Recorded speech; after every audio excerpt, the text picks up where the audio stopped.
হে everyone, আজকে তোমাদের সাথে একটা ব্লাউজের ডিজাইন শেয়ার করব। এই ব্লাউজটার উপর মূলত আমি কলকা ডিজাইন করব। ব্লাউজের উপর ডিজাইন করতে নিলে আমি সবসময় কনফিউজড থাকি, সাদা ছাড়া কোনো কালার দিয়ে কাজই করা যায় না।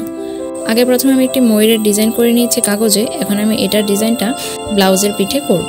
সাদা অ্যাক্রামিন কালার আর 000 একটা তুলি। এই ব্লাউজটা আমি আমার জন্য ডিজাইন করছি।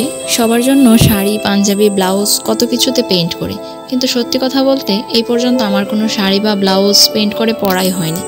জামা একটা দুটো পরেছে, কিন্তু শাড়ি কখনো পেইন্ট করে পরাই হয়নি। তাই ভাবলাম প্রথমে আমার জন্য একটা ব্লাউজেই রং করে নিই। তাই এটাতে আমি কলকা ডিজাইন করব। কলকা ডিজাইনের একটা বিশেষত্ব কি, যে কাগজের ছাপটা পুরোপুরিভাবে ব্লাউজে কিংবা কাপড়ে তুলতে হয় না, মনমতো করে দেওয়া যায়, এতটা চোখে পড়ে না। এই প্রথম একটা রং করা ব্লাউজ পরতে যাব, খুব এক্সাইটেড লাগছে।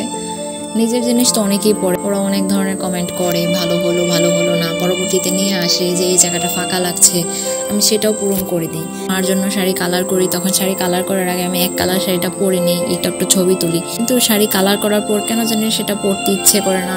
এইবার আমি ডিসাইড করে নিয়েছি, এবার আমি এই ব্লাউজটা কালার ছাড়া পরবই না। তাই দুর্গাপুজোর আগেই এই ব্লাউজটা পেইন্ট করতে বসে গেলাম। এই ব্লাউজটাও ডার্ক কালার, তাই ফার্স্ট কোট শুকানোর পর আমি সেকেন্ড কোট অ্যাপ্লাই করেছি।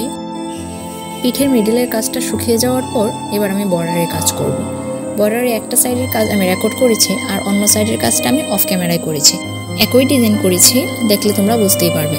এখানে তোমরা অনেক অভিজ্ঞ মানুষ আছো, তোমরা যারা অভিজ্ঞ আছো, আমার কাজগুলো ভুল হলে, আমার কোনো কাজে কোনো জায়গায় ভুল হলে অবশ্যই আমাকে কমেন্ট করে জানাবা। আর যাদের আমার কাজ পছন্দ হয় তারাও আমাকে কমেন্ট করে জানাবা।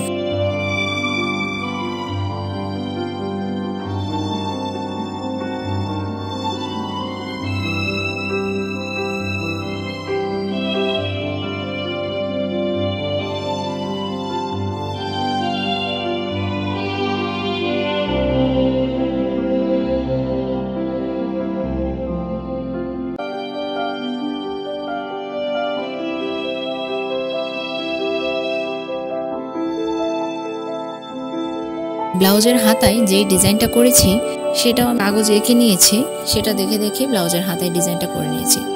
হাতার ডিজাইনটাও কেমন হয়েছে সেটাও জানাবো আমাকে।